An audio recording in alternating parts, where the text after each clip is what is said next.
Welcome to Escape. Stillnes Speaks by Eckhart Tolle. Chapter 9, Part 1. Death and the Eternal.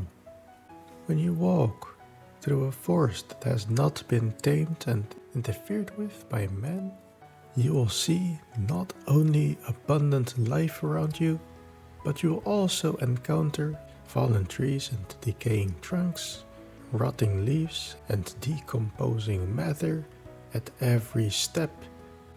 Wherever you look, you'll find death as well as life. Upon closer scrutiny, however, you'll discover that the decomposing tree trunk and rotting leaves not only give birth to new life, but are full of life themselves. Microorganisms are at work. Molecules are rearranging themselves. So death isn't to be found anywhere. There's only the metamorphosis of life forms. What can you learn from this? Death is not the opposite of life. Life has no opposite. The opposite of death is birth. Life is eternal. Of course, you know you're going to die, but that remains a mere mental concept until you meet death in person for the first time, through a serious illness or an accident that happens to you or someone close to you, or through the passing away of a loved one.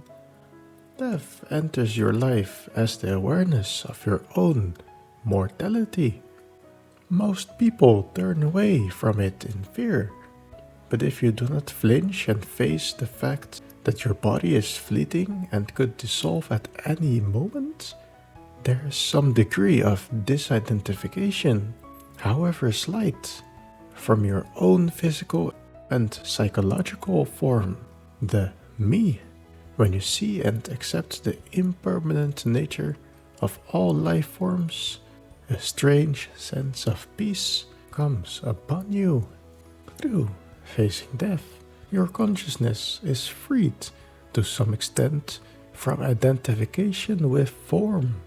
This is why in some Buddhist traditions, the monks regularly visit the morgue to sit and meditate among the dead bodies.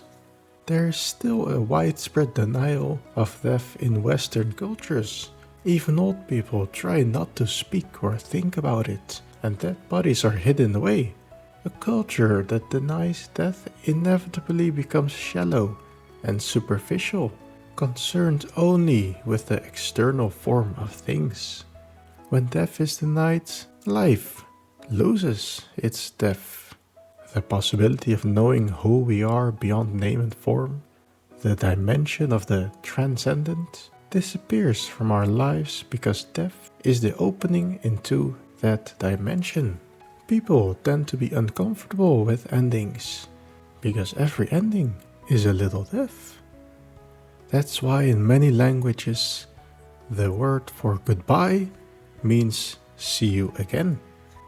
Whenever an experience comes to an end, a gathering of friends, a vacation, your children leaving home, you die a little death, a form that appeared in your consciousness.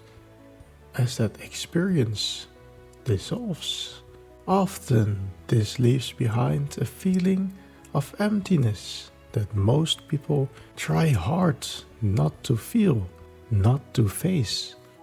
If you can learn to accept and welcome the endings in your life, you may find that the feeling of emptiness that initially felt uncomfortable turns into a sense of inner spaciousness that is deeply peaceful.